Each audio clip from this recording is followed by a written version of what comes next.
RBI की मौद्रिक नीति समिति ने रेपो रेट की मौजूदा दर को बरकरार रखने का फैसला किया है। आरबीआई गवर्नर शक्तिकांत दास ने समिति की बैठक के नतीजों के बारे में आज जानकारी दी।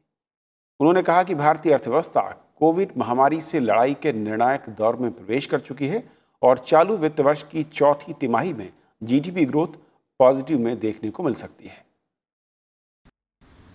भारतीय रिजर्व बैंक ने प्रमुख ब्याज दरों में कोई बदलाव नहीं किया है। रिवर्स रेपो दर पहले की तरह ही 3.35% और रेपो दर 4% पर बरकरार रहेगी।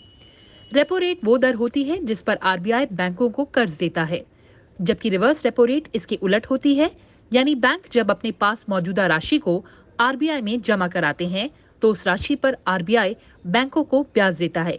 इसी दर को रिवर्स रेपो रेट कहा जाता है। आरबीआई ने फरवरी से कुल 115 आधार अंकों की रेपो दर में कटौती की है। The MPC evaluated the domestic and global macroeconomic financial conditions and voted unanimously to leave the policy repo rate unchanged at 4%. The MPC also decided to continue with the accommodative stance of monetary policy as long as necessary, at least through the current financial year and into the next year, to revive growth on a durable basis and mitigate the impact of COVID-19 while ensuring that inflation remains within the target going forward. Reserve bank का अनुमान है कि corona महामारी की वजह से आर्थिक गतिविधियों पर पड़े असर की वजह से चालू वित्त वर्ष में अर्थव्यवस्था में 9.5% की गिरावट आ सकती है।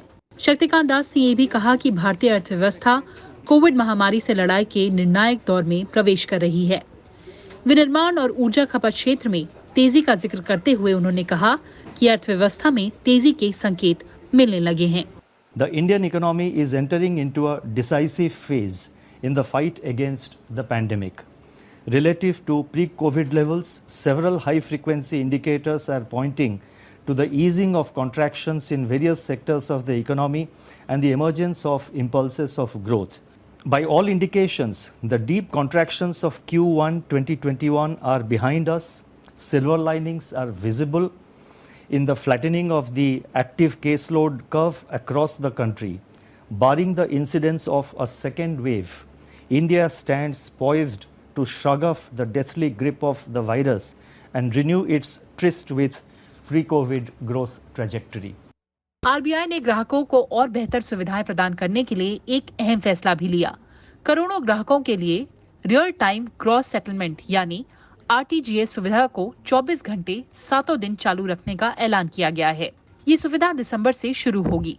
फिलहाल आरटीजीएस की टाइमिंग सुबह 7 बजे से शाम 6 बजे तक है, जबकि रविवार के साथ साथ महीने में दूसरे और चौथे शनिवार को ये सुविधा भी बंद रहती है।